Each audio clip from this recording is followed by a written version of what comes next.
అదే అండి నేను మన ఊర్లో ఒక అమ్మాయిని చూసాను. మీ చెల్లి అంట. అవును, మీకెలా తెలుసు? మా వాళ్ళని అడిగితే చెప్పారు మీ చెల్లి అని. అయినా తన గురించి నీకెందుకు అబ్బాయి?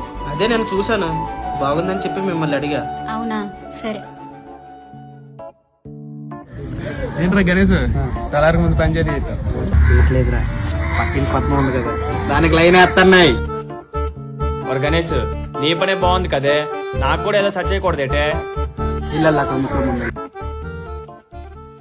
అవునరా దేవా, మీ అన్న అంటే నీకు ఒకసారి కూడా పడదు కదా, సెట్ చేసుకుని వచ్చే బెటరా. మా ఏంటంటే నాకు పడకపోవచ్చురా, కానీ ఇద్దరు ఏ మంచి వస్తున్నా అది నాకే దక్కాలి, అందుకే వేసుకొని వచ్చా.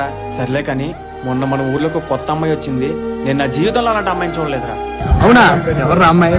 ఏమోరా, నాకు తెలీదు, ఒకసారే చూసా. అరే మీ అమ్మాయిలు కూడా పక్కన పెట్టండి రా.